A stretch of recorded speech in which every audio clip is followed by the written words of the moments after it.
সুপ্রিয় শিক্ষার্থী, আশা করি তোমরা সবাই ভালো আছো। আজকের অনলাইন ক্লাসের ধারাবাহিকতায় আজকে আমার ক্লাস হচ্ছে সম্মান তৃতীয় বর্ষের শিক্ষার্থীদের সাথে। সম্মান তৃতীয় বর্ষের শিক্ষার্থীদের সাথেই এখন আমার বেশি ক্লাস হচ্ছে, কারণ অনেকগুলো ইয়ারের ক্লাস আমার প্রায় শেষ। ফার্স্ট ইয়ারও প্রায় শেষ, ফোর্থ ইয়ারও প্রায় শেষ। তৃতীয় বর্ষের ছাত্রদের সাথেই এখন ক্লাসের ধারাবাহিকতা বেশি। আজকে আমি যে বিষয়টা নিয়ে আলোচনা করব সেটা হচ্ছে মার্কিন যুক্তরাষ্ট্রের ইতিহাসে রিপাবলিকান যুগের টমাস জেফারসন। এবং এই রিপাবলিকান যুগে টমাস জেফারসন বিশাল একটা চ্যাপ্টার, অনেকগুলা সময় নিয়ে আমাদেরকে পড়তে হবে। আমি আমার ছাত্রদেরকে বলবো আমার সাথে সাথে বই পড়বে এবং ধারণা নিয়ে নিবে, তাহলে ফাইনাল পরীক্ষায় মোটামুটি ভালো করবে। এখন যে সময়টা পাচ্ছ সেটা যেন তোমরা কোনোভাবেই নষ্ট করবে না। অত বই পড়ে রাখবে, ভালো ধারণা নিয়ে রাখবে, যখনই পারো মনোযোগ দিয়ে যেন পড়তে পারো। যিনি মার্কিন যুক্তরাষ্ট্র হচ্ছে একটা আলোচিত দেশ বর্তমান বিশ্বে, এবং এই মার্কিন যুক্তরাষ্ট্রের ইতিহাস হচ্ছে যে আমাদের জানার বিষয়, ভালোভাবেই জানতে হবে। আমরা ইতিহাসের শিক্ষার্থীরা বলবো যে ইতিহাস বিষয়টা হচ্ছে জানার বিষয়, এবং ইতিহাস আসলে খুবই ইন্টারেস্টিং বিষয়, কারণ আমরা অনেকগুলো আন্তর্জাতিক দেশ নিয়ে আলোচনা করি। সম্মান তৃতীয় বর্ষে ওঠার পরে আমরা বিভিন্ন দেশের ইতিহাস পড়াই। এই কারণে আমি বলবো যে ইতিহাস একটু মূলত ভালোভাবেই পড়লেই কিন্তু ভালো রেজাল্ট করা যায়। কারণ আমরা যে সাধারণ পরীক্ষা, বিসিএস পরীক্ষা, চাকরির পরীক্ষা সবখানেই আমরা দেখতে পাই যে ইতিহাসের অংশ বিশেষ থাকে, এবং একটা ইতিহাসের ছাত্রদের জন্য খুবই লাভজনক। শিক্ষার্থীরা তোমরা মনোযোগ দিয়ে আমার কথাগুলো শুনবে, কারণ এখন তো আমরা পাঠদান করার জন্য ক্লাস পাচ্ছি না, ভালোভাবে বলতে পারতেছি না। একটা ক্লাস কিন্তু আলোচনা, সেই ছাত্র শিক্ষকের যে একটা সম্পর্ক, বিভিন্ন বিষয় নিয়ে আলোচনা হয়, সেটা কিন্তু আসলে আমরা গত 1 বছর ধরে পাচ্ছি না।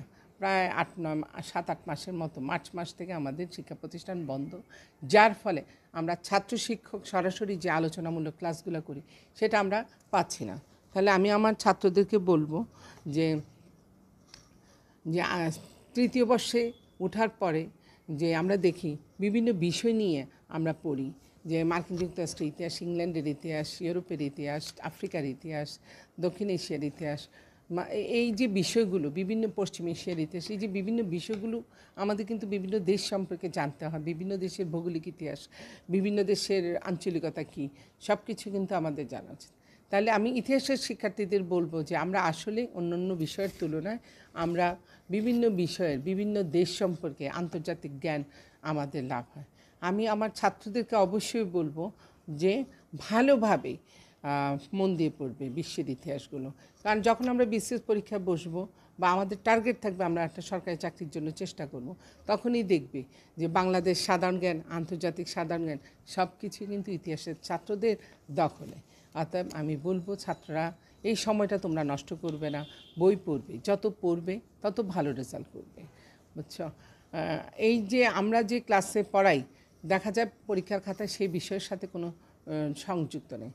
ইচ্ছা মতো ইতিহাস ইচ্ছা মতো লেখা যায় না। ইতিহাস হচ্ছে উৎস নির্ভর, উৎসের উপর ভিত্তি করেই ঐতিহাসিকরা ইতিহাস লেখেন। যে কোনো বিষয় লিখলেই যে নাম্বার পাওয়া যাবে এটা ঠিক না। তোমরা আসলে বই পড়বে, মন দিয়ে পড়বে, ভালোভাবে জানবে। এবং আন্তর্জাতিক ইতিহাসগুলো খুবই কঠিন।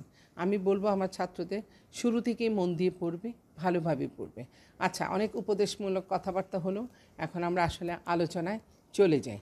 আজকের আলোচনা হচ্ছে যে রিপাবলিকান যুগ, মার্কিন যুক্তরাষ্ট্রের ইতিহাসে রিপাবলিকান যুগ, টমাস জেফারসন সম্পর্কে। আচ্ছা, তাহলে আজকে আমরা সেদিন পড়েছিলাম টমাস জেফারসনের গণতান্ত্রিক ব্যবস্থার বৈশিষ্ট্য। আজকে আমরা পড়ব জেফারসন আরও অনেকগুলো পদক্ষেপ নিয়েছিলেন, সেদিন আমরা আলোচনা শেষ করতে পারিনি। এবং সেই পদক্ষেপগুলো কি আমরা দেখি। আমরা মূলত জানি জেফারসন গণতন্ত্রে বিশ্বাসী, সাধারণ জনগণকে অধিকার দেওয়াটাই হচ্ছে তার মূল লক্ষ্য। সরকার হবে, তার ধারণা সরকার হবে জনগণ কর্তৃক নিয়ন্ত্রিত। গণতন্ত্র ব্যাখ্যা করতে গিয়ে তিনি মন্তব্য করেন, মানুষের উপর প্রভুত্ব কায়েম করা না গণতন্ত্র নয়, মানুষের অধিকার নিশ্চিত করাই হচ্ছে গণতন্ত্র। মানুষের উপর প্রভুত্ব কায়েম করা গণতন্ত্র নয়, মানুষের অধিকার নিশ্চিত করাই হচ্ছে গণতন্ত্র। অর্থনৈতিক স্বাধীনতাকে তিনি রাজনৈতিক স্বাধীনতার পূর্ব শর্ত বলে মনে করেন। আমেরিকার স্বাধীনতার যুদ্ধ তিনি গুরুত্বপূর্ণ অবদান রেখেছেন। 1776 সালে জেফারসন ছিলেন আমেরিকার স্বাধীনতা ঘোষণাপত্রের অন্যতম রচয়িতা। তাহলে আমরা শুরুটা কী করলাম, ইতিহাসের লিখতে গেলেই কিন্তু যে কোনো ব্যক্তি বা আগে সম্পর্কে তার সম্পর্কে বা রাজা সম্পর্কে তার সম্পর্কে ধারণা দিতে হয়। তাহলে আমরা দেখলাম যে জেফারসন রাজনৈতিক দর্শনের যে মূল লক্ষ্য গণতন্ত্রের বিকাশ সাধন করা। জেফারসনের শাসনামলকে বৃহত্তর গণতান্ত্রিক যুগের সূচনা বলে অগ্রদূত বলে মনে করা হয়। গণতন্ত্র বলতে আমরা আসলে কী বুঝি? জনগণের শাসন। জেফারসন একজন গণতান্ত্রিক নেতা, তাহলে আমরা কি বলতে পারি? জেফারসন এক সময় গণতান্ত্রিক নেতা। তিনি মানুষ শাসনকালে বিভিন্ন ক্ষেত্রে যে সকল সংস্কার করেছিলেন তা আমেরিকাবাসী গ্রহণ করেছিল। তাহলে দেখি সেই সংস্কারগুলো কি। জেফারসন ছিলেন আইনি শাসনে বিশ্বাসী। তাহলে আমরা দেখি তিনি আইনি শাসনে বিশ্বাসী এবং তিনি এই আইন প্রণয়ন করার জন্য সকলের প্রতি আইনের প্রতি যে শ্রদ্ধাশীল এবং সবাই যাতে আইনটা প্রণয়ন করে বা আইন মানে, এই কারণেই তিনি সকলের প্রতি আহ্বান জানান। 1801 সালের দিকে ফেডারেলিস্টরা তাদের ক্ষমতা হারানো নিশ্চিত দেখে তিনি একটি আইন পাশ করেন। ফেডারেলিস্টরা যে ক্ষমতাটা যে হারানো নিশ্চিত দেখে তিনি জুডিশিয়ারি অ্যাক্ট পাশ করেন, যার অধীনে নতুন জজ, ডিস্ট্রিক্ট অ্যাটর্নি এবং পেয়াদা আদালতের পেয়াদা পদ সৃষ্টি করা।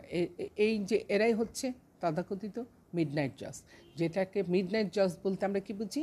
মধ্যরাত্রিতে নিযুক্ত বিচারক। অর্থাৎ 1801 সালের দিকে ফেডারেলিস্টরা তাদের ক্ষমতা হারানো আর তারা যখন দেখলো যে তাদের ক্ষমতা নিশ্চিত হারিয়ে যাবে, ঠিক তখনই তারা কি করলো যে একটা আদালতে পেয়াদা যখন হারানো নিশ্চিত দেখে নতুন একটি আইন পাশ করে, জুডিশিয়ারি অ্যাক্ট। যে আইনটা পাশ করে সেটা কি? Judiciary act. এর অধীনে আমরা কি দেখি? এই যে জুডিশিয়ারি অ্যাক্টের অধীনে আমরা কি দেখি? জজ, ডিস্ট্রিক্ট অ্যাটর্নি, পেয়াদা এবং আদালতে পেয়াদার পদ সৃষ্টি করা। এরা হচ্ছে তথাকথিত মিডনাইট জজ, যা মধ্যরাত্রিতে নিযুক্ত বিচারক বলে মনে করে। এটা কিন্তু সংক্ষিপ্ত প্রশ্ন আসে যে আমরা মিডনাইট জাজ কাদেরকে বলি বা কেন মধ্যরাত্রিতে নিযুক্ত বিচারক কেন বলা হয়, যে সেটা বলা হয়। আচ্ছা, জেফারসন বিচার বিভাগের বিরুদ্ধে বিভাগের বিরুদ্ধে যখন সংগ্রাম করেন, ঠিক তখনই জুডিশিয়ারি অ্যাক্ট বাতিল করেন এবং দুজন ফেডারেল জজকে চরম অসদাচরণের অভিযোগে অপসারণের নির্দেশ দেন। অর্থাৎ টমাস জেফারসনকে তখন দেখলাম যে তিনি বিচার বিভাগে সংস্কার করেন এবং জুডিশিয়ারি অ্যাক্ট বাতিল করেন এবং দুজন ফেডারেল জজকে চরম অসদাচরণের অভিযোগে অপসারণ করেন। অর্থাৎ তিনি বিচার বিভাগকে নিরপেক্ষ করেন। অর্থাৎ আমরা দেখি যে জেফারসন বিচার বিভাগকে নিরপেক্ষ দৃষ্টি দেন বা নিরপেক্ষ রাখেন। জেফারসন বিচার বিভাগের সংস্কারের জন্য সংবিধান সংশোধনের প্রস্তাব করলে কংগ্রেস সেখানে রাজি হয়। অর্থাৎ জেফারসন কী করলেন? যে গণতন্ত্রের সুবিধার জন্য, জনগণের সুবিধার জন্য বিচার বিভাগকে সংস্কার করেন এবং এই বিচার বিভাগের সংস্কারের জন্য তিনি সংবিধান সংশোধনের প্রস্তাব করলে কংগ্রেস সেটা মেনে নেয়। আচ্ছা, পরবর্তীতে আমরা আরেকটা পদক্ষেপ, একটা হচ্ছে কি বিচার বিভাগের সংস্কার, আরেকটা দেখি কি যে লুইজিয়ানা কয়। আরেকটা পদক্ষেপ কী ছিল? লুইজিয়ানা কয়। এটা দেখি যে জেফারসনের শাসনামলে সবচেয়ে গুরুত্বপূর্ণ ঘটনা আমরা কি দেখি? 1803 সালে $12 মিলিয়ন বিনিময়ে ফরাসি সম্রাট নেপোলিয়নের কাছ থেকে লুইজিয়ানা এলাকাটা ক্রয় করা। অর্থাৎ জেফারসনের শাসনামলে সবচেয়ে গুরুত্বপূর্ণ ঘটনা 1803 সালে $12 মিলিয়ন বিনিময়ে ফরাসি সম্রাট নেপোলিয়নের কাছ থেকে লুইজিয়ানা ক্রয়। লুইজিয়ানার আয়তন প্রায় 8 লক্ষ বর্গমাইল, যা আয়তনে একটি যুক্তরাষ্ট্রের সমান। অর্থাৎ এই লুইজিয়ানার আয়তন কি? যা আরেকটা যুক্তরাষ্ট্রীয় এলাকার সমান, প্রায় 8 লক্ষ বর্গমাইল। এর ফলে যুক্তরাষ্ট্রের আয়তন দ্বিগুণ। লুইজিয়ানা এলাকা পশ্চিমে টেক্সাস ও রকি পর্বতমালা, উত্তরে কানাডা, পূর্ব দিকে মিসিসিপি ও লেক পন্টারেন এবং দক্ষিণে মেক্সিকো উপসাগর দ্বারা অবস্থান। তাহলে আমরা দেখি যে জেফারসনের আরেকটা পদক্ষেপ কী ছিল? লুইজিয়ানা ক্রয়। জেফারসনের শাসনামলে সবচেয়ে গুরুত্বপূর্ণ ঘটনা 1803 সালে $12 মিলিয়ন বিনিময়ে ফরাসি সম্রাট নেপোলিয়নের কাছ থেকে লুইজিয়ানা এলাকা ক্রয়। লুইজিয়ানার আয়তন প্রায় 8 লক্ষ বর্গমাইল, যা আয়তনে আরেকটি যুক্তরাষ্ট্রের সমান। অর্থাৎ লুইজিয়ানা এলাকাটা অনেক বড় ছিল, যেটা আরেকটা যুক্তরাষ্ট্রের সমান। তাহলে এর যে আয়তনটা কী ছিল? দ্বিগুণ। লুইজিয়ানা এলাকা পশ্চিমে টেক্সাস ও রকি পর্বতমালা, উত্তরে কানাডা, পূর্ব দিকে মিসিসিপি ও লেক পন্টারেন এবং দক্ষিণে মেক্সিকো উপসাগর দ্বারা বেষ্টিত। ফেডারেলিস্টরা লুইজিয়ানা ক্রয়কে শাসনতন্ত্রের বিরোধী বলে আখ্যায়িত করেন এবং রিপাবলিকানরা এর উপর অধিকার বজায় রাখে। লুইজিয়ানা অঞ্চলটি ফ্রান্স অধিকৃত একটা ভূখণ্ড 1762 সালে মহাদেশীয় যুদ্ধের পর এক চুক্তির মাধ্যমে ফ্রান্স লুইজিয়ানা অঞ্চলটি স্পেন থেকে হস্তান্তর করে। কিন্তু পরবর্তীতে আমরা কি দেখি, লুইজিয়ানা ক্রয়কে শাসনতন্ত্রের বিরোধী বলে অনেকে বলেন যে এই যে লুইজিয়ানাটা এলাকাটা ক্রয় হচ্ছে শাসনতন্ত্রের বিরোধী একটা কাজ। কিন্তু কারা বলেন? কিন্তু রিপাবলিকানরা এর উপর নিশ্চিত থাকে বা অধিকার রাখে। লুইজিয়ানা অঞ্চলটি ফ্রান্স অধিকৃত ফ্রান্সের একটা ভূখণ্ড। 1762 সালে মহাদেশীয় যুদ্ধের পর এক চুক্তির মাধ্যমে ফ্রান্স লুইজিয়ানা অঞ্চলটি কাকে হস্তান্তর করে? স্পেনকে হস্তান্তর করে। কিন্তু পরবর্তীতে নেপোলিয়ন সিংহাসনে বসেই তিনি ফ্রান্সের নতুন সাম্রাজ্য প্রতিষ্ঠার পরিকল্পনা করেন।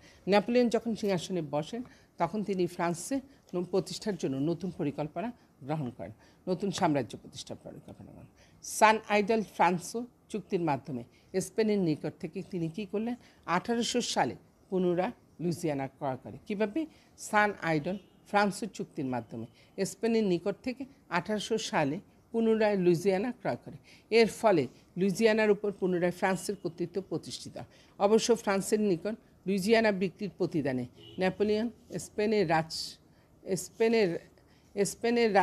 স্পেনের রাজকুমারকে ইতালির নিকট রাজ্য প্রদানের অঙ্গীকার করেন। অর্থাৎ এই যে লুইজিয়ানার সাথে একটা বিনিময় প্রথা হয়। ফ্রান্সের নিকট লুইজিয়ানা বিক্রির প্রতিদানে নেপোলিয়ন কী করলেন? স্পেনের রাজকুমারকে ইতালির নিকট রাজ্য দিবেন বলে অঙ্গীকার করেন। কিন্তু তিনি এই অঙ্গীকারও রক্ষা করেননি। কাকে? স্পেনের রাজকুমারকে ইতালির নিকট রাজ্য দিবেন বলে অঙ্গীকার করেন, কিন্তু নেপোলিয়ন সেই অঙ্গীকারও রাখেননি। অন্যদিকে এই বিরাট ভূখণ্ডটি ফ্রান্সের দখলে চলে যাওয়ায় উত্তর আমেরিকায় ফরাসি সাম্রাজ্য প্রতিষ্ঠা হয় এবং সেখানে আমেরিকা যুক্তরাষ্ট্রের প্রসারটা তেমন বিস্তারটা রোধ করতে পারে। তাহলে এই যে লুইজিয়ানা যখন ফ্রান্সের সাথে চলে যায় তখন উত্তর আমেরিকায় কি হচ্ছে? ফরাসি সাম্রাজ্য প্রতিষ্ঠা এবং সেখানে আমেরিকা যুক্তরাষ্ট্রের প্রসারকে রোধ করার সুযোগ সৃষ্টি। নেপোলিয়ন লুইজিয়ানা কি জেফারসনের শাসনামলে সবচেয়ে গুরুত্বপূর্ণ ঘটনা লুইজিয়ানা ক্রয়। এবং এই জেফারসন কিন্তু লুইজিয়ানাটা আমেরিকার স্বার্থে ক্রয় করেছিলেন। কিন্তু আমরা দেখি নেপোলিয়ন যখন ক্ষমতায় আসে 1800 সালে লুইজিয়ানা ক্রয় করে। এর ফলে লুইজিয়ানার উপর পুনরায় ফ্রান্সের কর্তৃত্ব প্রতিষ্ঠিত।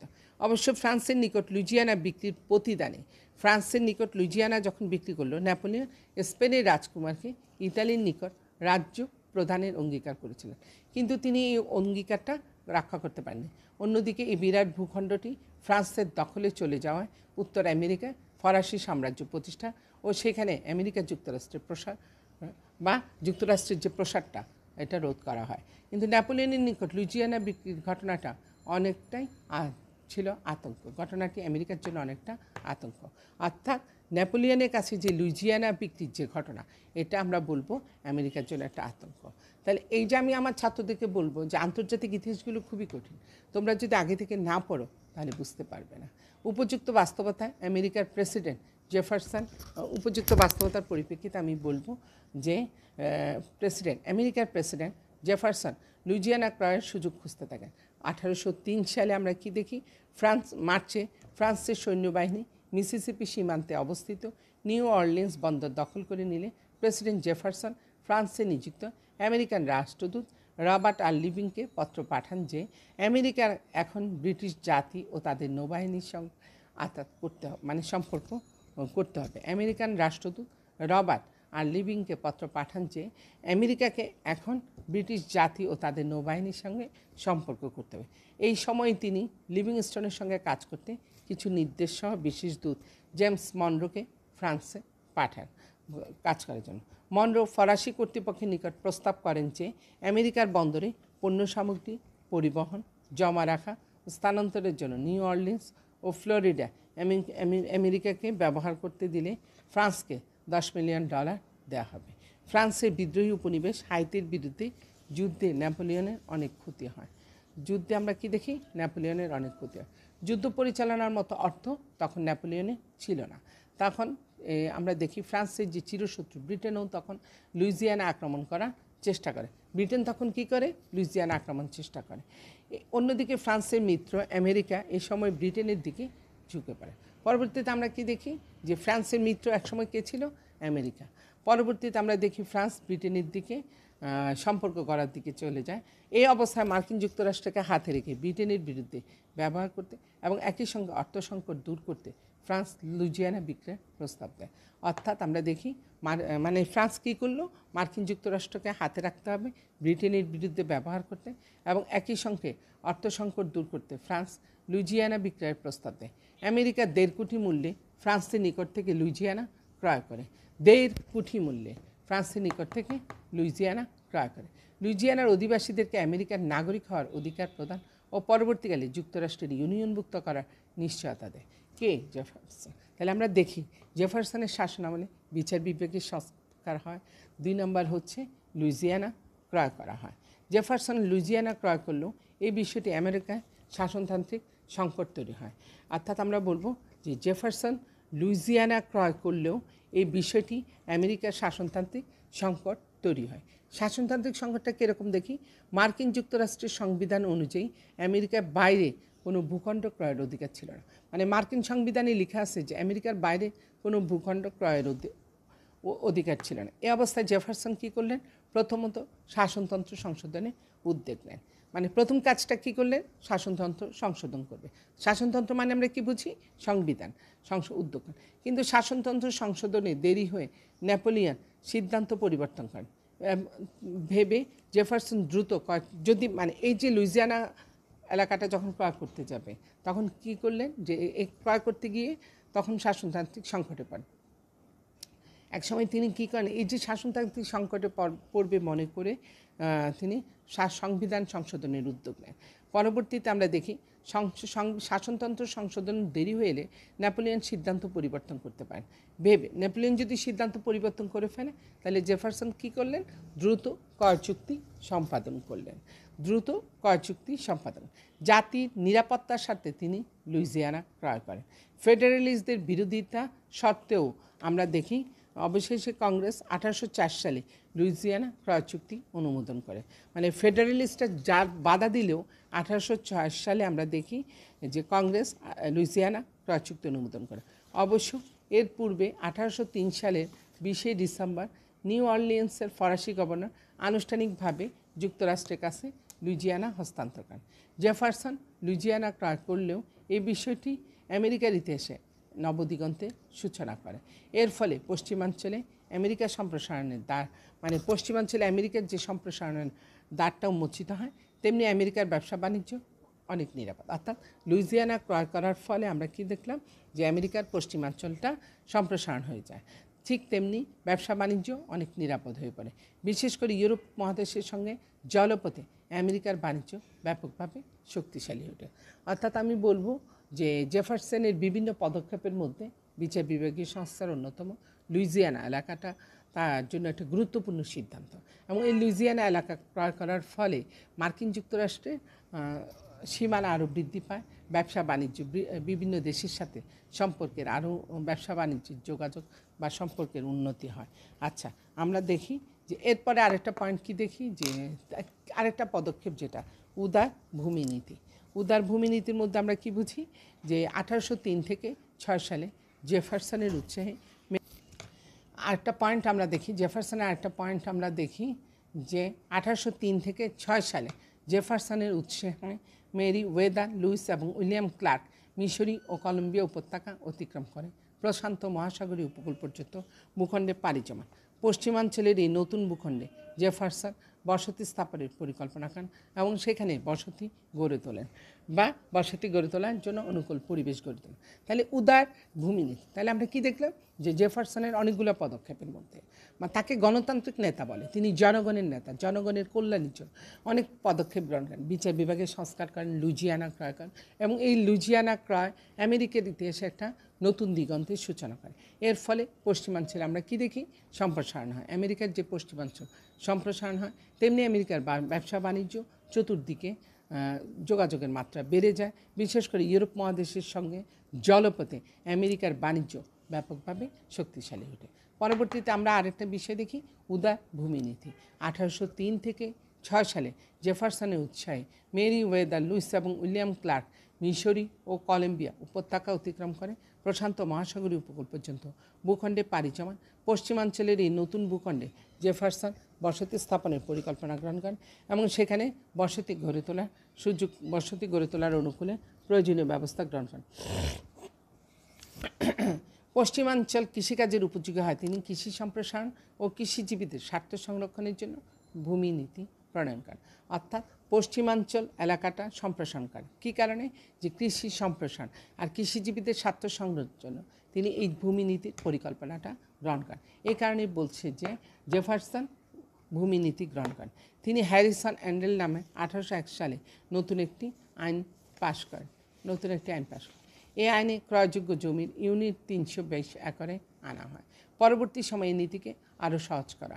1804 সালে জমির মূল্য পরিশোধের সময় ঠিক রেখে ন্যূনতম জমি ক্রয়ের পরিমাণ 160 একরে ধার্য করা। অর্থাৎ তিনি পশ্চিমাঞ্চলে আমরা দেখি যে পশ্চিমাঞ্চলে কী করলেন? কৃষিকাজের উপযোগী হয়, কৃষি সম্প্রসারণ এবং কৃষি স্বার্থ সংরক্ষণের জন্য সহজ ভূমি নীতিগুলো গ্রহণ করেন।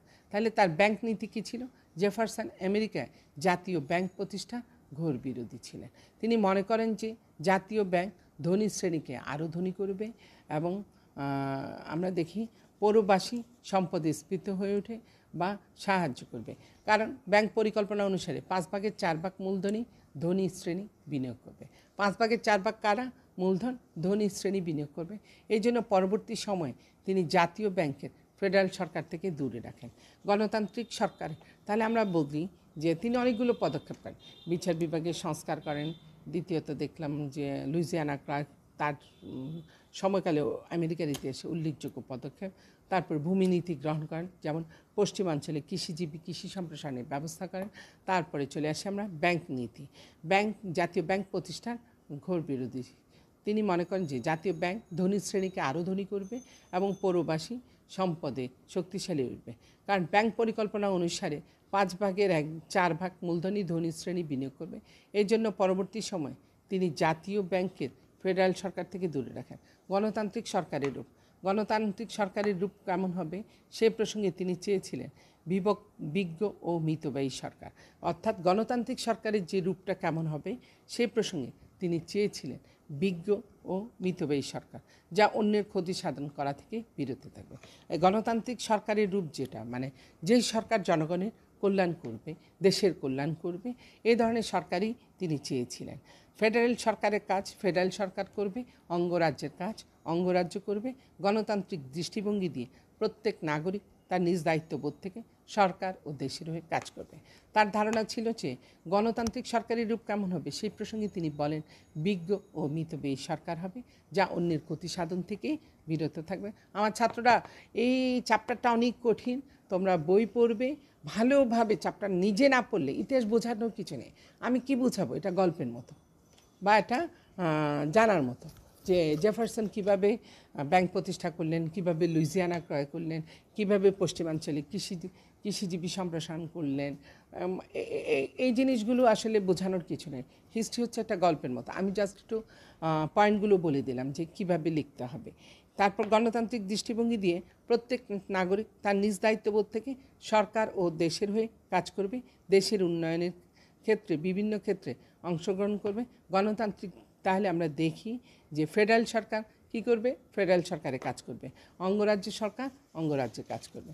জেফারসনের শাসনামল আমেরিকার গণতন্ত্র বিকাশের অন্যতম রূপ। তার সময় জনগণ পেয়েছিল বাক স্বাধীনতা, অন্ন, বস্ত্র, বাঁচার স্বাধীনতা। অর্থাৎ আমরা বলবো যে জেফারসনের শাসনামলটাই হচ্ছে আমেরিকায় গণতন্ত্র বিকাশের যুগ। সংস্কারক হিসেবে তিনি জনগণের মানে ন্যায্য অধিকারের ভিত্তিতে আদর্শ মতবাদ প্রচারে বিশ্বাসী। শিল্পপতি মহাজনদের হাত থেকে দরিদ্রদের গণতান্ত্রিক অধিকার দেন। অর্থাৎ শিল্পপতি মহাজনদের হাত থেকে তিনি দরিদ্রদের গণতান্ত্রিক অধিকার দেন। একজন দলীয় প্রধান হিসাবে গণতান্ত্রিক পদ্ধতিতে দল গঠন করা ও পরিচালনা করা, এসব ব্যাপারে তিনি ছিলেন গণতন্ত্রমূলক। অর্থাৎ জেফারসন কী ছিলেন? যে দলীয় প্রধান হিসাবে, গণতান্ত্রিক নেতা হিসাবে কী করলেন? যে তিনি গণতন্ত্র মানা, প্রতিভাবান সংগঠন এবং গণতান্ত্রিক পদ্ধতিতে দল গঠন করা, পরিচালনা করা, এসব ব্যাপারে আমরা দেখি জেফারসন গণতন্ত্রে বিশ্বাসী ছিলেন। জেফারসনের ধারণা যে শাসন ব্যবস্থা সবচেয়ে কম শাসন করে তাকে উত্তম শাসন পদ্ধতি বলা যায়। অর্থাৎ যেই শাসন ব্যবস্থা কম শাসন করা যায় তাকে উত্তম শাসন পদ্ধতি বলা যায়। জেফারসন তার শাসনকালের মধ্যে যে সমস্ত পদক্ষেপ নিয়েছেন তার সবটুকুই মার্কিন যুক্তরাষ্ট্রের গণতন্ত্রকে সফল করার জন্য। অর্থাৎ টমাস জেফারসন তার শাসনকালে যে সমস্ত পদক্ষেপ নিয়েছিলেন তার সবটুকুই মার্কিন যুক্তরাষ্ট্রের গণতন্ত্রকে সফল করার জন্য। টমাস জেফারসনের সময় গণতন্ত্রের সুফল দেখা যায়।